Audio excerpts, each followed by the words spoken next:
Hola, ¿cómo estás? Gracias por continuar con el estudio bíblico del Evangelio de Juan. Hoy vamos a estar mirando el capítulo 18, versículo 1 al 24.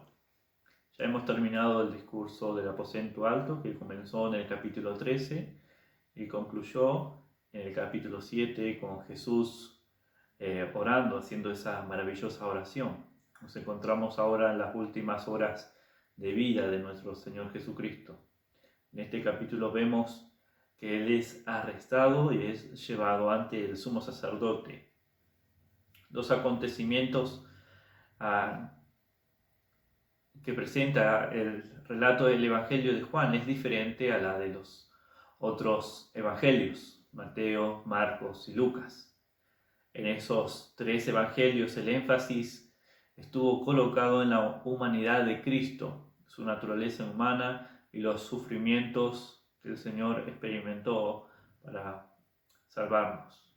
En el Evangelio de Juan el énfasis recae sobre la divinidad del Señor Jesucristo. Él es Dios hombre. Este es el énfasis del Evangelio de Juan. Su gloria, en su arresto, en su muerte y en su resurrección, veremos su gloria. Leamos el primer versículo de este capítulo 18 de Juan. Habiendo dicho Jesús estas cosas, salió con sus discípulos al otro lado del torrente de Cedrón, donde había un huerto, en el cual entró con sus discípulos. En estos pasajes hallaremos una combinación tanto de la majestad de Jesús como de su mansedumbre. Ahora, ¿por qué Jesús salió de Jerusalén y cruzó el torrente de Cedrón? Bueno, al parecer es porque él acostumbraba ir allí con sus discípulos, a ese lugar. Versículo 2 dice, y también Judas, el que le entregaba, conocía aquel lugar, porque muchas veces Jesús se había reunido allí con sus discípulos. Por el Evangelio de Lucas, capítulo 21, verso 37, dice, y enseñaba de día en el templo y de noche, y salía, y se quedaba en el monte de los olivos. Y en el capítulo 22, versículo 39, dice Lucas, salió y se fue, como solía, al monte de los olivos, y sus discípulos le siguieron. Por Lucas podemos saber que era de costumbre de Jesús y de sus discípulos cruzar aquel torrente de Cedrón e ir allí a aquel huerto.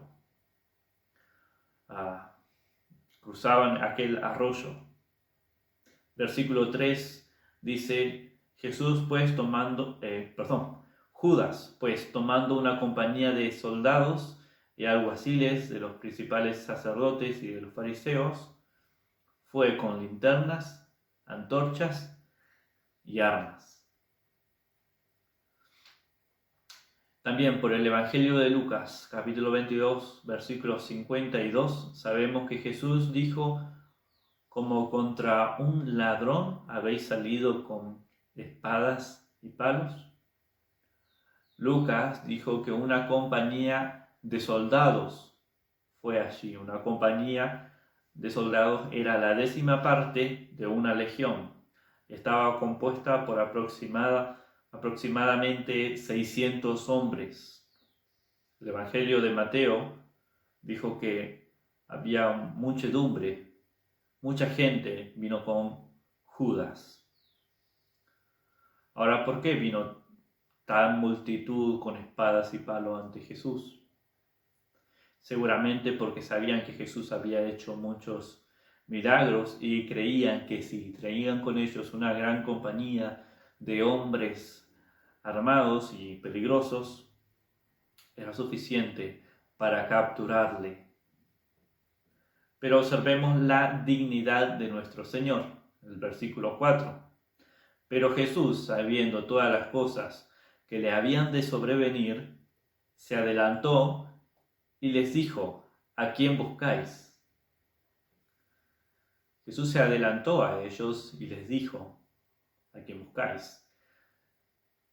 ¿Crees que Jesús era simplemente un hombre débil que fue atrapado por los líderes religiosos y por el poder de Roma? Si él no se hubiera dejado atrapar, si él no se hubiera entregado, ningún hombre podría haberle hecho frente. Todas las armas de aquella compañía, aquella multitud de hombres armados, sería inútil frente a él. Versículo 5 dice: le respondieron: a Jesús Nazareno. Jesús le había preguntado: ¿a quién buscáis? Jesús le dijo: yo soy. Y estaba también con ellos Judas, el que le entregaba. Versículo 6 al 9 dice así: cuando le dijo: yo soy, retrocedieron y cayeron a tierra. Volvió pues a preguntarles: ¿a quién buscáis? Y ellos dijeron: a Jesús Nazareno. Respondió Jesús: os he dicho que yo soy. Pues si me buscáis a mí, dejad ir a estos, para que se cumpliese aquello que había dicho: de los que me diste, no perdí ninguno. Podemos ver aquí la dignidad de Jesús. Estaba él realmente en control de toda aquella situación. Aún les dijo a ellos a quién debía cerrar el estado y quién debía quedar libre. Estaba la profecía de que el pastor sería quitado y las ovejas iban a ser dispersas, y así fue con Jesús y los discípulos. Jesús había dicho que ninguno se iba a perder, y fue así. Ninguno de ellos se perdió. Los discípulos no fueron capturados. Ahora, ¿no es interesante ver por qué no lo detuvieron a ellos? Porque lo pudieron haber arrestado también, siendo acusados como testigos o cómplices de Jesús. Pero no sucedió así. Versículo 10 al 11. Entonces Simón Pedro, que tenía una espada, la desenvainó e hirió al siervo del sumo sacerdote y le cortó la oreja derecha. El siervo se llamaba Malco. Jesús entonces dijo a Pedro: mete tu espada en la vaina. La copa que el Padre me ha dado, ¿no la he de beber? El autor del Evangelio de Lucas, que nos aporta muchos detalles para entender este relato del Evangelio de Juan, él era médico y nos dijo que Jesús tocó la oreja de este siervo Malco que Pedro le había cortado y se la sanó, se la restauró. Pero podemos preguntarnos aún más: ¿por qué no arrestaron a Pedro por el crimen que había cometido? Y es porque Jesús había dicho: dejarlos ir. Él era allí la verdadera autoridad. Pedro, aquel hombre ignorante, pescador, bruto, apresurado, probablemente se sentía acongojado por dentro. Había preguntado al Señor por qué no podía ir con él. Había dicho que iba a entregar su vida por el Señor y lo había dicho con sinceridad, pero el Señor le había dicho a él que no se conocía a sí mismo y que aquella noche que Jesús había sido arrestado, él lo iba a negar. Son muchos los cristianos que comprometen con sus palabras a dedicarse al Señor. Pedro había dado un paso al frente para entregar su vida y había sido realmente sincero con lo que dijo. El problema es que no podemos mantener nuestras promesas con firmeza en nuestra propia fuerza. Es solo por el poder del Espíritu Santo en que podemos comprometernos a entregar nuestra vida a Dios. Y Pedro careció del Espíritu de Dios. Él estaba comprometido con su propia fuerza y fracasó. Versículo 12 al 14. Entonces la compañía de soldados, el tribuno y los alguaciles de los judíos prendieron a Jesús y le ataron. Y le llevaron primeramente a Anás, porque era suegro de Caifás, que era sumo sacerdote aquel año. Era Caifás, el sumo sacerdote en aquel año, el que había dado consejo a los judíos de que era conveniente que un hombre muriese por el pueblo. Las autoridades religiosas fueron las que conspiraron en todo este proceso, pero también ellos tenían miedo por el pueblo, sabiendo que el pueblo estaba interesado por Jesús, por sus milagros, y no actuaron muchas veces. Por este motivo nuestro Señor salió de la ciudad para darle la oportunidad que ellos necesitaban para que lo arresten. Jesús continuó adelante con toda su gloria y dignidad. Lo agarraron, lo ataron, aunque no era necesario. Él era el cordero sacrificado desde el principio del mundo. Era la oveja delante de sus trasquiladores y no ofreció ninguna resistencia. Lo llevaron primero ante Anás. Notemos que solo Juan nos da este detalle de este juicio con Anás. Y esto nos conduce a pensar que al parecer Juan estaba en una posición como para observar estos detalles que los otros evangelistas al escribir su libro no dieron. Anás había sido el sumo sacerdote y probablemente aún ocupaba las instalaciones del palacio del sumo sacerdote. La historia secular testifica que Anás fue alguien muy brillante, muy inteligente, fue el sumo sacerdote de los mejores, pero también fue malvado, fue satánico. Al parecer, él fue quien conspiró para lograr el arresto de Jesús, el juicio y la crucifixión. Todo el juicio fue una farsa y la mano de Anás operó detrás de todo este proceso. Ahora el versículo 14 nos explica que Caifás, el sumo sacerdote en aquel año, tenía esta creencia que si un hombre moría por el pueblo, protegería a todos los judíos contra Roma.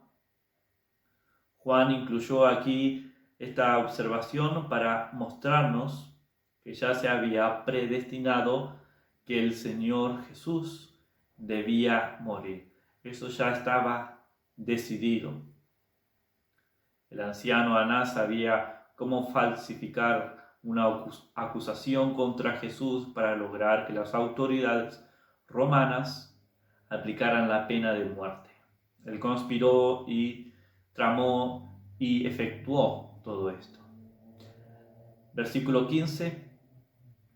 Y seguían a Jesús Simón Pedro y el otro discípulo. Y este discípulo era conocido del sumo sacerdote, y entró con Jesús al patio del sumo sacerdote. Al parecer es obvio que este otro discípulo es Juan, el que escribió este evangelio. Juan tenía al parecer vinculaciones con Jerusalén, estaba en una posición única para saber lo que estaba ocurriendo allí dentro y eso le permitió a él ingresar al patio. Como Juan era conocido en estos círculos, el estar allí no constituía ninguna tentación para él. Sin embargo, fue algo fatal para Pedro, que no estaba acostumbrado a estar en un lugar así. Versículo 16 dice: mas Pedro estaba afuera, a la puerta. Salió pues el discípulo, que era conocido del sumo sacerdote, y habló a la portera e hizo entrar a Pedro. Juan podía estar allí libremente, pero Pedro era un pobre pescador, no estaba acostumbrado y no estaba vinculado con esas personas. Nadie lo conocía y no podía entrar. Entonces Juan, que sí era conocido, le dice a esa mujer, que era amigo suyo, para hacerlo entrar allí, estar cerca de Jesús. Entonces Pedro pudo entrar, pero parece que Pedro no estuvo cómodo, estuvo con miedo. Juan se sentía cómodo allí, pero Pedro no vemos que se hallaba en el lugar.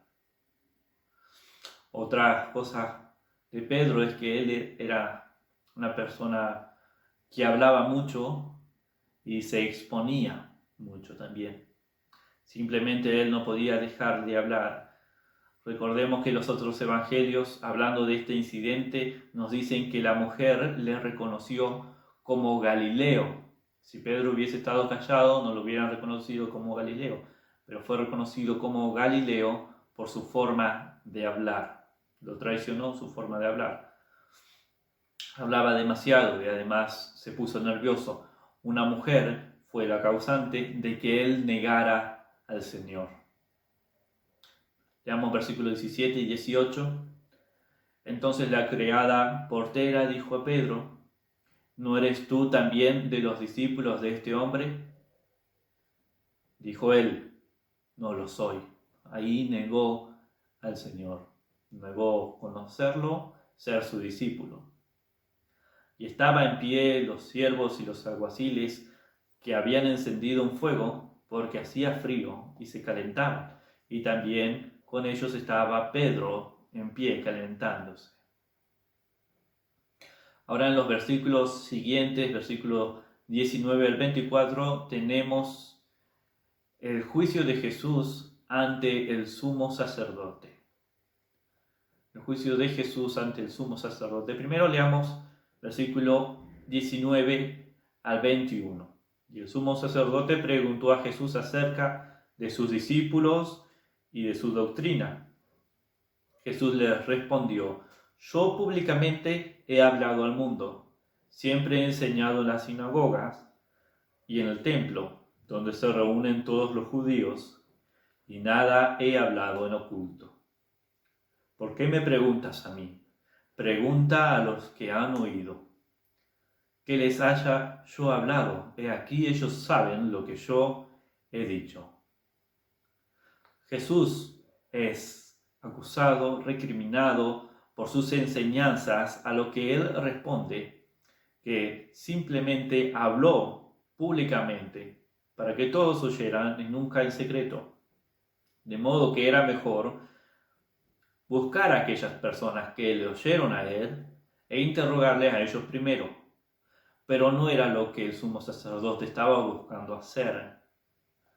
Es evidente que solo quería mostrar quién mandaba, mostrar su poder para intimidarle.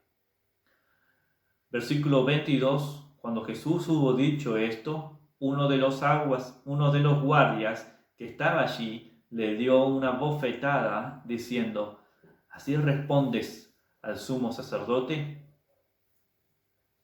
Uno de los guardias, queriendo corregir al Señor, lo golpea con una bofetada, como pidiendo respeto al sumo sacerdote, a la autoridad.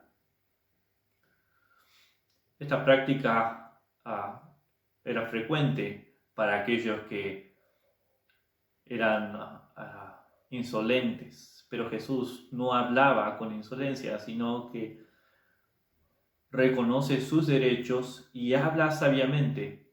Si él realmente quisiera saber lo que Jesús ha enseñado, la ley pedía que estuviera allí testigos presenciales, pero este interrogatorio estaba fuera de lo dicho por la ley. Versículo 23, Jesús le respondió: si he hablado mal, testifican que está el mal, y si bien, ¿por qué me golpeas? Es entonces que Jesús responde que muestre si él ha dicho algo mal, si él ha dicho algo malo, a lo que el guardia no puede argumentar. Su defensa es justa y el procedimiento que llevaron a cabo con Jesús es totalmente injusto.